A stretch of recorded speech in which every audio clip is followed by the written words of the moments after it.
Greetings YouTube, Fuzzfinger here once again bringing you more Final Fantasy IV content. Today we're going to be entering a new area. You can see the dungeon behind me known as the Lodestone Cavern, and it's going to be a little bit different because we've had to change our gear around. So stick around and join me. If you enjoy this episode, don't forget to hit the like button and please be subscribed to the Fuzzfinger Gaming YouTube channel.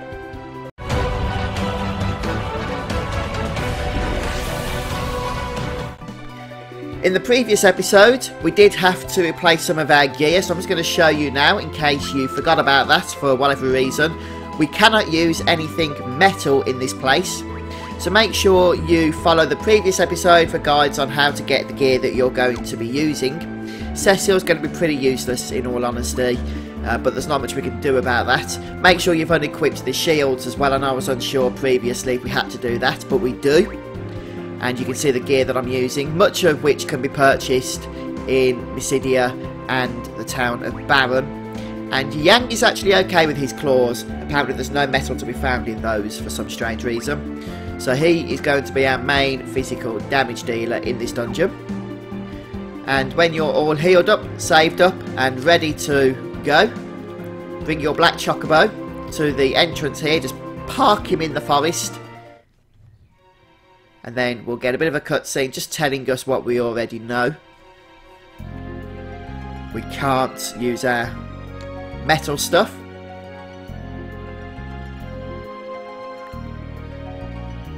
So Yang is going to be our main damage dealer, but Sid's going to be pretty decent as well. And a lot of the creatures here are not going to like fire, so just make sure that Tellar is using the flame rod amongst his other elemental rods. You're going to not want to be using those in here for the time being. And other than that, it's going to be a pretty standard affair. We're going to begin by exploring here to make sure that we've explored this exit, because as you can see, you don't start off with that fully explored, and you would have to return if you needed to, well, explore it, I guess. And we'll just try with a bit of auto battle here. So we've got the Kate Sith enemies along with the new ogre enemy, which we've explored. So we've seen some stronger versions of these ogres previously a few episodes ago, but these guys can still pack a punch, so just be prepared to get cure going on Cecil if need be. And as I've told you, Cecil is pretty useless, so don't expect him to actually contribute much in terms of damage, if anything, in all honesty.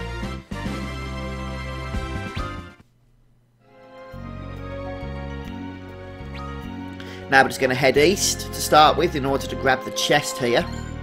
It's got a high potion, so that'll come in useful, I'm sure.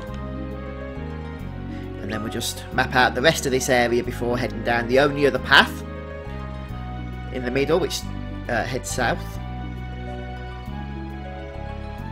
And it's pretty linear now all the way to the next floor, so you can't really go wrong. Incidentally, if in any of the battles your characters look as though they've been paralysed or have an electrical field around them, that's just a signal that they've still got metal equipment on, so just have to double check their equipment menus before continuing on. But as you can see, we're all sorted here, at least. Sid's wooden hammer obviously bludgeons the opponent quite meanly because it does a nice amount of damage there.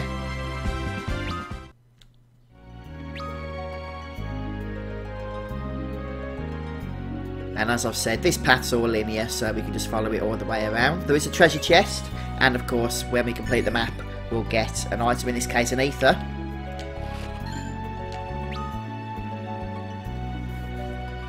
And then we're on the second floor here. So we're going to begin just by mapping out the nooks and crannies in the starting area before we actually go on and head west. Just as you head west a little bit, you'll see that the path splits. We're going to continue going west for now, just to grab an extra item. And of course, exploring the map here is always important. And then we're going to continue on the main path up north here.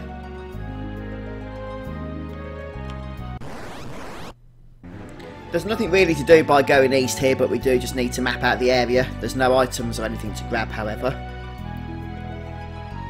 And then we're just going to go back north and east once more. We can see that there's an exit here.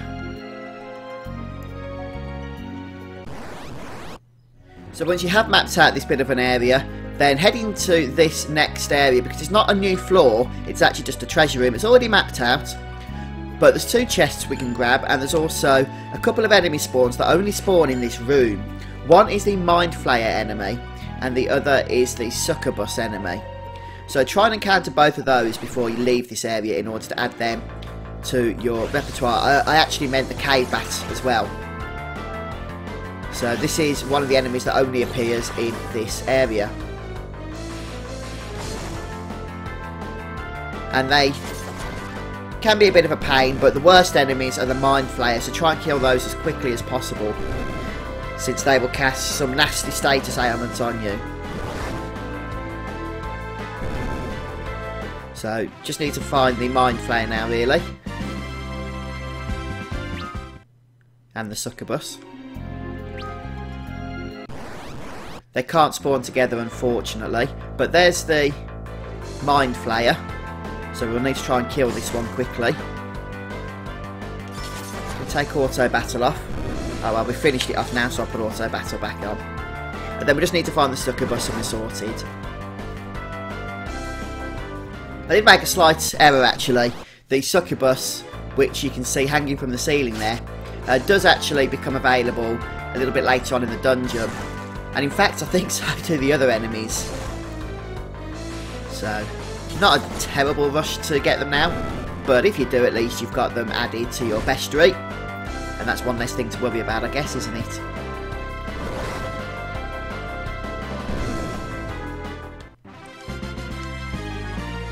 Anyhow, once you grab those treasures, we're just going to leave the same way we came in. Make sure that that door area is mapped out, and then we're just going to continue on over to the west here. Oh, back attack, my favourite. So, quite linear now to the end, but just make sure you do get all of the map area. As you can see, it's quite wide, so you're not going to get it all naturally just by walking through. And once you do so, you're going to get some more items. 3 vampire fangs in this case. And access to the next floor. So there should be another door, I believe, around here. We're going to head in there first, well, once we've taken care of these Mind Flayers here, because there's a save point and a tent inside. So these guys are a bit of a nuisance, especially freezing Yang here with Paralyze, since he is our strongest character. And now they've gone for Sid. How lovely of them. So I could cure them, but I'm just going to try and kill this fella with Tellar mainly. They are weak to fire, I believe. Well, at least it does some damage to them anyway, even though they're not that weak to it.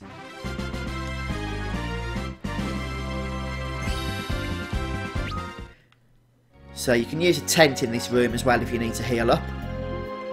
It's probably not a bad idea, but obviously, more importantly, make sure you save the game. So from the save point, we're going to head back out and just follow the 3rd floor round, basically. It's somewhat linear, just make sure, as always, you explore everything that you can. Right, here, we're going to head down to a door. I know we haven't pathed over to the west yet, but this is basically just another treasure room. So we'll grab the treasures before moving back on out again.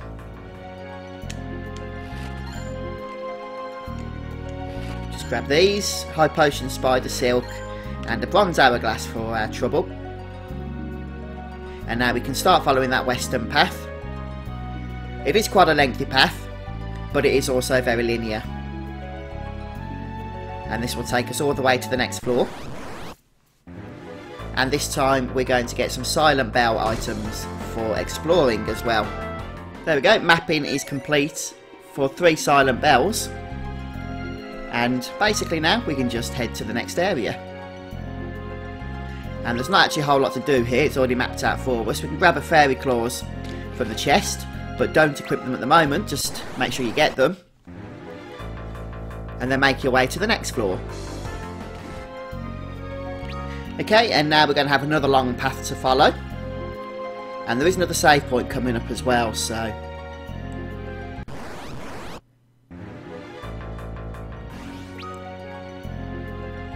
we're going to start by branching off to the east here, because this is where the save point is located, I believe. Let's just go in and find out, shall we? Yeah, there it is. So you shouldn't need to use a tent, but you might want to just cure up with Cecil while you've got a nice opportunity to do so. And then we'll go down to the save menu here. I hope you've been following my walkthrough exactly as I've been giving it to you, because if you haven't spoken to Edward in the castle, then very soon it's all going to go quite nasty for you. And in fact, you can't proceed unless you have spoken to Edward in the castle. So we can see, obviously, a door there, but I'm not going to worry about that for now, apart from just exploring up there. We will be back here in just a moment, but I want to just grab this chest before we do anything. And we should finish off exploring when we get this chest as well. There's the completion. A dry ether for that, fair enough. And we'll just grab the emergency exit from the chest, and then we're going to make our way to the actual exit into the next area. And this is the crystal room. And if you haven't spoken to Edward, then teleport out of this dungeon. You're going to have to go and speak to him at Troya Castle before coming back here, because there's no way to kill this next boss if you haven't seen the cutscenes involving Edward. So hopefully you've already done that. If you've been following along, you would have, but if for whatever reason you haven't, then you're going to get a game over after encountering this next fight, if you haven't done that. So hopefully that's sufficient warning to you, and then when you're ready, healed up, approach the fella that's standing here, the Dark Elf, who's very appreciative of our perseverance. But alas, he's still not going to give up the Earth Crystal.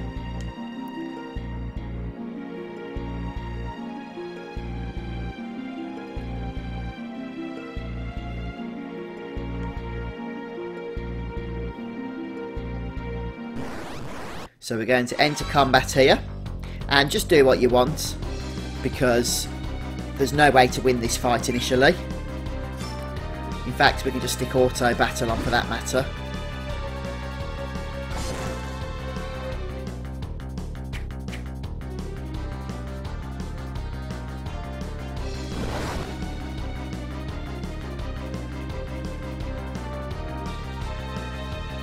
Keep doing all these auto attacks. We're not doing a whole lot of damage, but it doesn't matter. Our equipment sucks. I think that's what the game's trying to tell us. Have a flame rod. Yeah, that does some damage, look. Is this guy ever going to do anything to us? Oh yes, he is.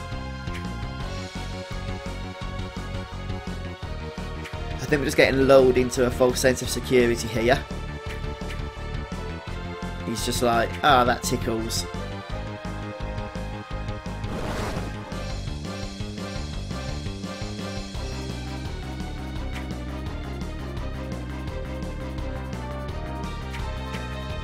Take auto battle off here.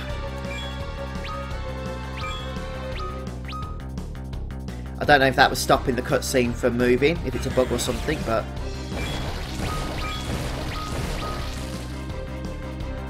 ouch. Yeah, we didn't like that, did we? I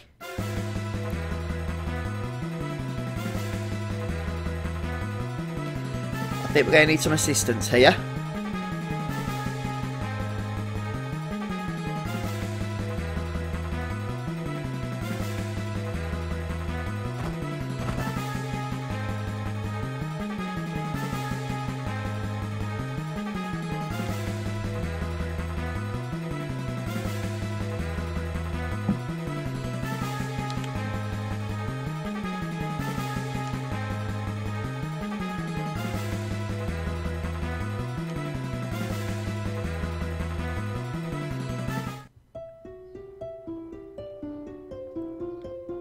And this is why we had to speak to Edward.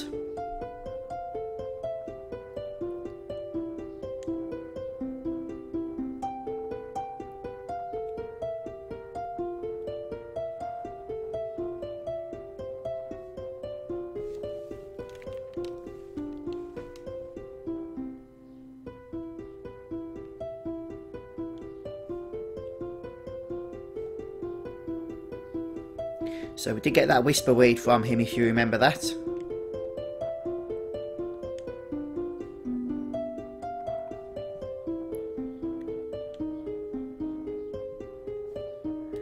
So before we approach this fellow again,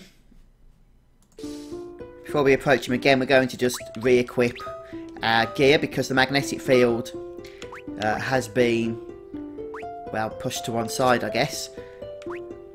So we'll throw everything decent on here.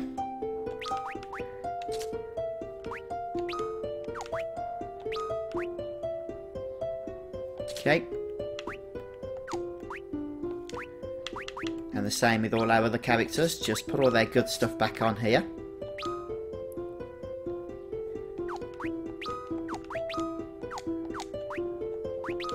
Keep the flame rod on Telar.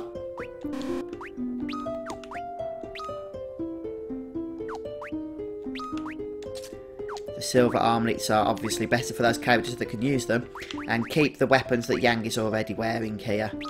He doesn't need to put the fairy claws on, despite the fact that they do give a boost to stamina. I'm not worried about that for the time being.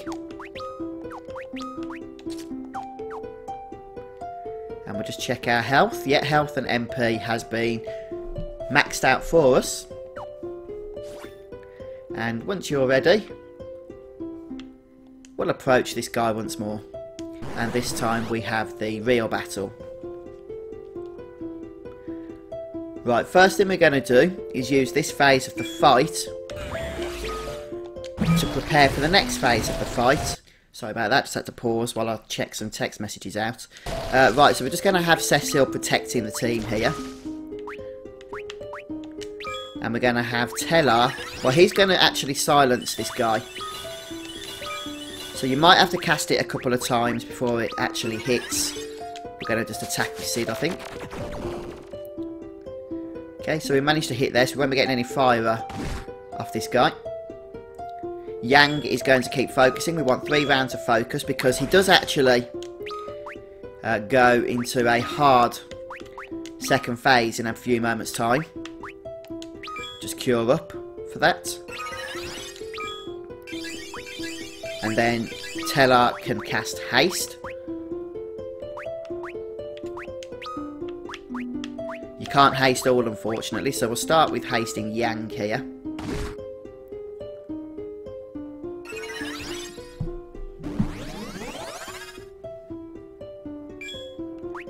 Focus again. I mean, there's not really much that Cecil's got to do at the moment, so we'll just put him into defend mode, I guess. Oh, that's not good. We just need to throw an item onto him to heal him from that. Who should we haste next? We've hasted Yang, so we'll haste... I guess we'll haste Telar next. So Yang can just brace, now that he's got his 3 forms of focus ready.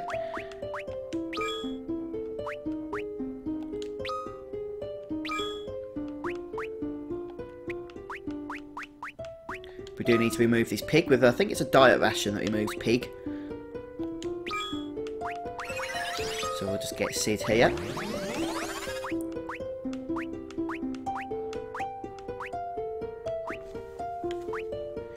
Okay, we've only got 3, but that should be okay.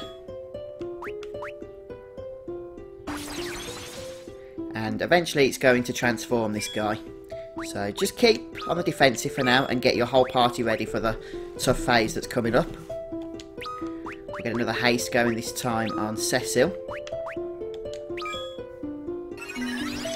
And just keep attacking with Sid. I guess we can attack with Cecil now, in all honesty.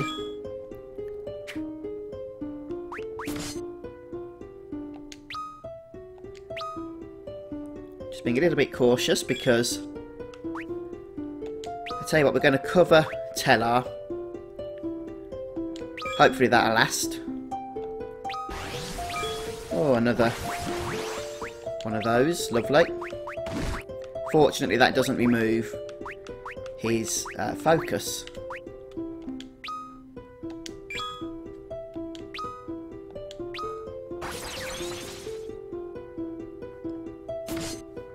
He is going to recover all his health, so don't worry too much about how much damage your characters are doing at the moment. This is really just a point of being patient more than anything. Just don't use that focus yet, because when he does transform, we want to get the most amount of damage possible immediately, in all honesty.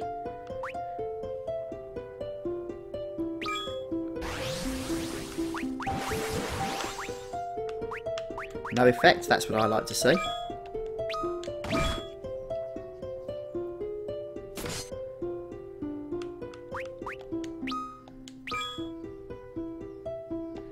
Guess we're going to hit him with flame rod for a little bit here. I'm not sure if it's a damage thing or a time thing that determines how long until he changes.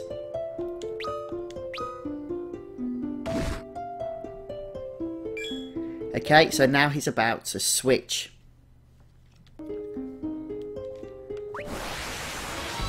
And now he's switching to the dragon, which means there's a couple of things we need to do.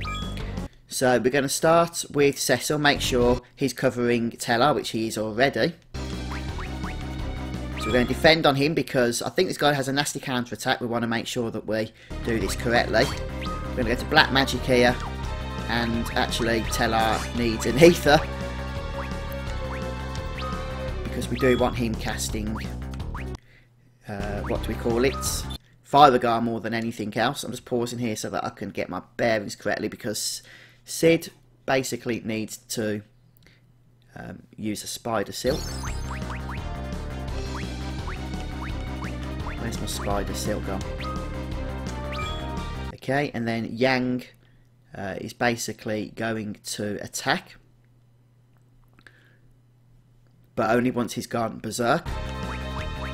So to get him to go to berserk, we need to use a Bacchus thingy, magic. Where is it? Bacchus wine, that's it.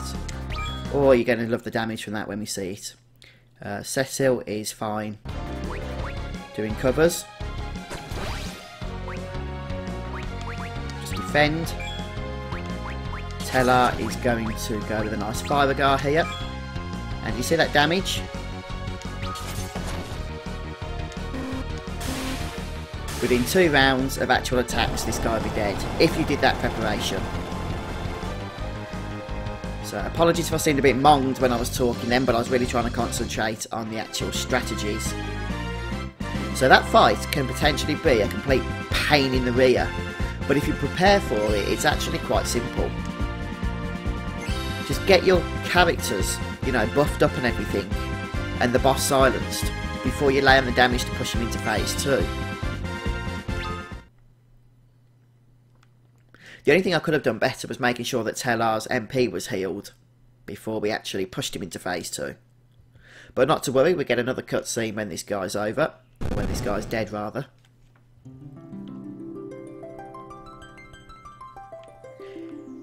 And we can now basically walk up and claim the crystal.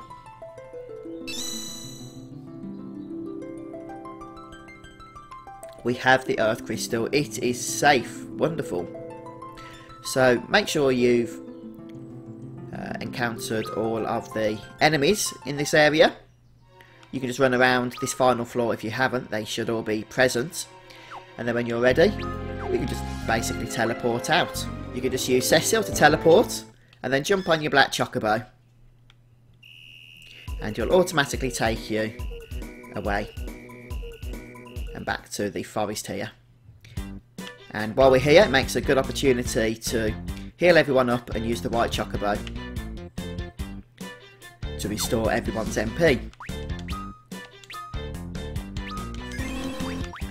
Spam heal, there we go.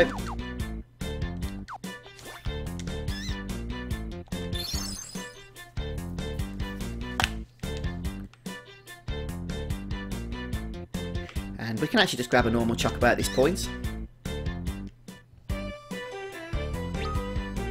And we're going to head back down on our normal chocobo to the castle and to the airship. So we're going to head back into the castle next in order to go and check up on Edward and proceed with the story. But I'm going to finish things off here for today, so thanks for joining me, folks. I hope you've enjoyed this, and I hope if you're playing along and following along that it's been helpful to you as well. But I'm off now, I'm going to go and grab some lunch, I think, and I'll see you soon for more Final Fantasy IV. Cheers, folks. Bye for now.